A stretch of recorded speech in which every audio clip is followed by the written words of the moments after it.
ഇന്ന് നമുക്ക് ഒരു ഭാവന കേൾക്കാം. ഭാവനയുടെ പേര് കാഹളധ്വനി. അന്നമ്മ അമ്മച്ചി ശക്തമായി ആരാധിക്കുകയാണ്. ഉപവാസ പ്രാർത്ഥനയുടെ അവസാന ദിവസമാണ്.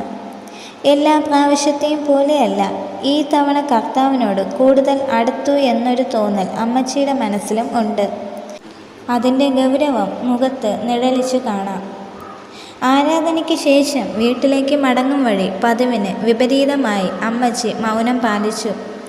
കുവൈറ്റ് അമ്മിണി സഹോദരിയും ഇന്നൊന്നും പറയുന്നില്ലല്ലോ എന്ന മട്ടിൽ അന്നമ്മ അമ്മച്ചിയെ സൂക്ഷിച്ചൊന്നു നോക്കി. അമ്മച്ചി അത് കാര്യമാക്കാതെ മുന്നോട്ട് നടന്നു. അമ്മിണി സഹോദരി നേരെ ചൊവ്വെ കൈയടിച്ച് ആരാധിക്കില്ല എന്ന് എല്ലാ ഞായറാഴ്ചയും ആരാധനയ്ക്ക് ശേഷം അമ്മച്ചി അവരോട് പറയുകയും എനിക്കങ്ങനെ ആരാധിക്കാനാണ് ഇഷ്ടമെന്ന് അമ്മിണി സഹോദരി മറുപടി നൽകുകയും ചെയ്യുമായിരുന്നു. ഇതെല്ലാ ആഴ്ചയും പതിവുള്ളതാണ്. ഇന്ന് അത് നടന്നില്ല. വായി തുറന്നാൽ പ്രാപിച്ച കൃപ നഷ്ടമാകുമോ എന്ന ചിന്തയുടെ അടിസ്ഥാനത്തിൽ മൗനമായി അമ്മച്ചി വീട്ടിലേക്ക് നടന്നു. വീട്ടിലെത്തി ഭക്ഷണം കഴിച്ച ശേഷം അമ്മച്ചി കൃഷി നോക്കാനായി പറമ്പിലേക്ക് ഇറങ്ങി. കൃഷി ചെയ്യാനൊന്നും ആളിനെ കിട്ടാതെ വിഷമിച്ചപ്പോൾ ഒരു ബംഗാളിയെ ദൈവമായിട്ട് കൊണ്ടുവന്നത് കൊണ്ട് ഇക്കൊല്ലവും താമസിച്ചാണെങ്കിലും കൃഷി ഇറക്കാൻ സാധിച്ചു. പറമ്പിലേക്ക് ചെന്ന അമ്മച്ചി കണ്ട കാഴ്ചയോ ബംഗാളി നട്ട ചേനയും കാച്ചിലുമൊക്കെ മുള പൊട്ടി വരും മുൻപേ അയൽപ്പക്കത്തെ കോഴികൾ ചികഞ്ഞു വെളിയിൽ ഇട്ടിരിക്കുന്നു. അമ്മച്ചിയുടെ മൗനം നിർത്തപ്പെട്ടു. കൈകൾ കല്ലുകളിലേക്ക് നീളപ്പെട്ടു. കോഴികളുടെ കാലുകൾ ഒടിയപ്പെട്ടു. അയൽക്കാരൻ്റെ ശബ്ദം കേൾക്കപ്പെട്ടു. അമ്മച്ചിയുടെ ശബ്ദവും മുഴങ്ങിക്കേട്ടു. അന്തരീക്ഷം ഒന്ന് ശാന്തമായപ്പോൾ ശക്തമായ ഫോണടി ശബ്ദം പോലെ ഒരു ശബ്ദം അമ്മച്ചി കേട്ടു. അമ്മച്ചിയുടെ ശരീരം ആസകാലം ഒരു തരിപ്പ് പോലെ അനുഭവപ്പെട്ടു.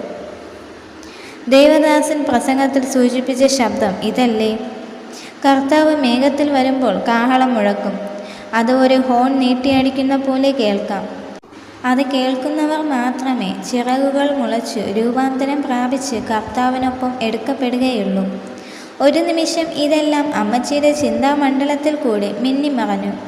കർത്താവേ കർത്താവേ അമ്മച്ചി വിളിച്ചു. ഒച്ച പുറത്തേക്ക് വരുന്നില്ല. ചിറകുകളും മുളയ്ക്കുന്നില്ല. അയൽക്കാരനോട് കലഹമുണ്ടാക്കുകയും കോഴിയുടെ കാൽ ഒടിക്കുകയും ചെയ്തതുകൊണ്ടാണോ?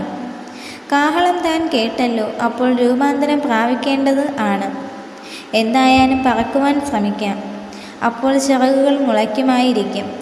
കാഹളം ഇപ്പോഴും കേൾക്കുന്നുണ്ട്. ഭൂമിയൊക്കെ കുലുങ്ങുന്ന പോലെ. എങ്ങനെയും കർത്താവിനൊപ്പം പോയേ തീരും.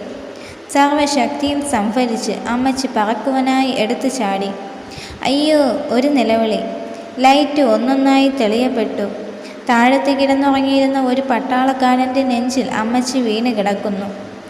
ഡൽഹിയിൽ താമസിക്കുന്ന മകൻ്റെ വീട്ടിലേക്ക് പോകുവാൻ കേരള എക്സ്പ്രസ്സിൽ മകനോടൊപ്പം യാത്ര തിരിച്ച അമ്മച്ചിയുടെ സ്വപ്നത്തിന് ഇരയായത് ഒരു ധീര ജവാനും. ബെർത്ത് ഇല്ലാത്തതിനാൽ താഴെ കിടന്നുറങ്ങിയ ജവാന്റെ മുകളിലേക്ക് ഉറക്കത്തിൽ ട്രെയിനിൻ്റെ ഹോൺ അടികേട്ട് കാഹളമാണെന്ന് കരുതി അമ്മച്ചി പറന്നിറങ്ങി. എല്ലാവരും അമ്മച്ചിയെ തുറച്ചു നോക്കിയപ്പോൾ അമ്മച്ചി പറഞ്ഞു, കർത്താവ് വന്നില്ല അല്ലേ? ഒന്നും മനസ്സിലാകാതെ പാവം ജവാൻ നെഞ്ചു തിരുമ്മി. ഡൽഹിയിൽ മകൻ്റെ സഭയിൽ ഞായറാഴ്ച അമ്മച്ചി ജീവനുള്ള സാക്ഷ്യം പറഞ്ഞു. ഞാൻ ബെർത്തിൽ നിന്ന് ചാടിയപ്പോഴും കർത്താവ് ദൂതന്മാരാൽ എന്നെ താങ്ങി. എല്ലാത്തിനും മൂകസാക്ഷിയായ അമ്മച്ചിയുടെ മകൻ സാമിൻ്റെ മനസ്സിൽ വേദനിച്ച് നിലവിളിച്ച ആ ജവാന്റെ മുഖം തെളിഞ്ഞു വന്നു. അതാണോ അമ്മച്ചി പറഞ്ഞ ദൂതൻ?